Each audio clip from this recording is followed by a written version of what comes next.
Hey everybody, this is Catherine with Gamereactor, and today we are in Cologne witnessing the Rainbow Six Siege Pro League Tournament Finals. So today we are going to talk to the teams, listen to some of the strategies that they have, and just find out more about this esports with Rainbow Six Siege. Furthermore, we are going to hear a lot more about the new DLC, Operation Dustline, that is coming for Rainbow Six Siege. We're going to talk to the game developers and get some of the answers that we're craving. So it's going to be really exciting.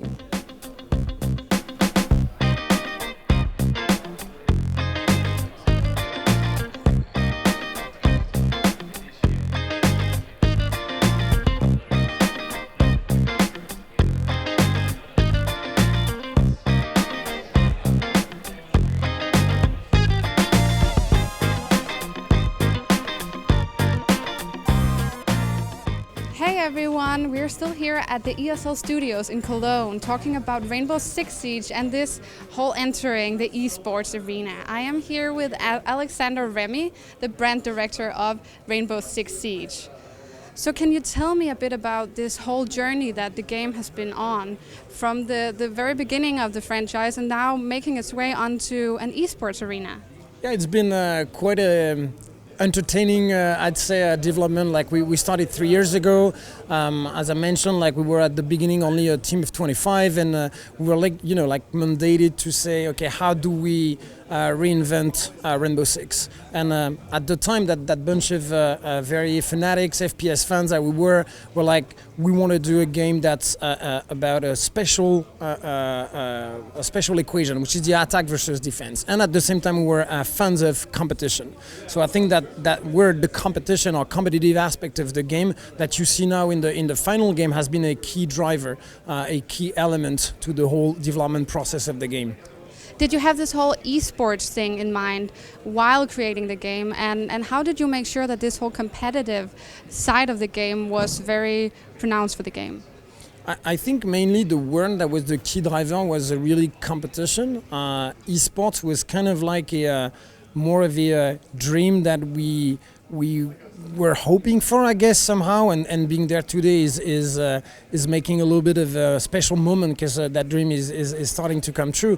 But back to the beginning of the process and the development process, the competitive aspect was key for different reasons. The fact is, when you do build a competitive game, you do build a game that's extremely solid in its foundations. You need, in terms of design, in terms of tech, in terms of game mechanics, you need a game that's going to be extremely fair, extremely solid, so that people and players will enjoy it for a long time.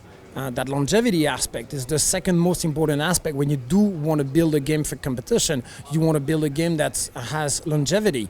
And that whole post-launch and season 2 coming, that's our commitment as well, to support and sustain the game as long as possible. Yeah. So how do you think Rainbow Six Siege differs from other games in the esport arena? I think the game already differs from any other shooter that exists, whether they are esports or not esports.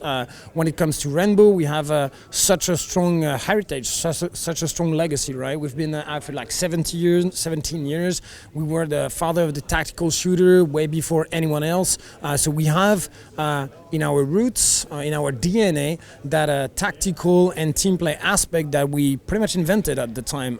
We were the father of the tactical shooter, so having that heritage and legacy, that was something that we kept really deeply at heart in being able to provide that and reinvent that aspect for today's audience. So I think for us the most important thing was building on the strengths and the DNA of what a Rainbow Six game is, and that includes indoors, procedural destruction, which is our new key innovation that we bring, and asymmetric gameplay, which is that opposition between an attacking team and a defending team. So both teams do play slightly differently with different tools, different game mechanics, and it's all a puzzle, like a chess type of a puzzle approach that you need to think about, like those 5 players versus five players, need to sort out and to win and defeat the enemy. So what is the next step for you to take in this whole esports arena? What can we expect to see as the next thing? I think essentially it's going to be keep building what we're doing. This is a first step. We've been 3 months out now on the competitive scene. This today marks the finals of the PC that has been running for about 7 weeks. We do have a competitive season 2 that's also revealed and announced. And I think as long as we see on the player base aspect, that the fan aspect, as well as the pro players that are keep coming, keep delivering, keep having good numbers, I mean, the idea is definitely to keep building and keep sustaining this. We have again plans for longevity and long term. As long as the players are here, will be there as well. So what are you working towards? What is the dream?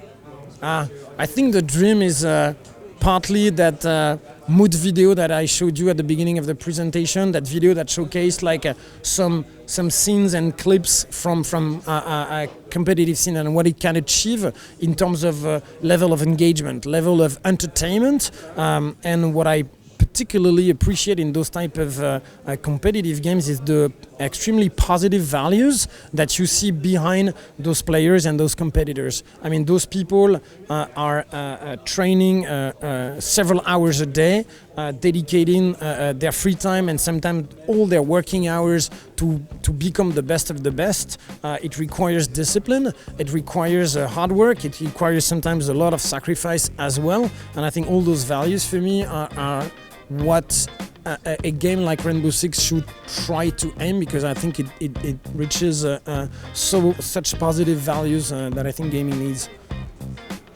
Thank you so much for your time.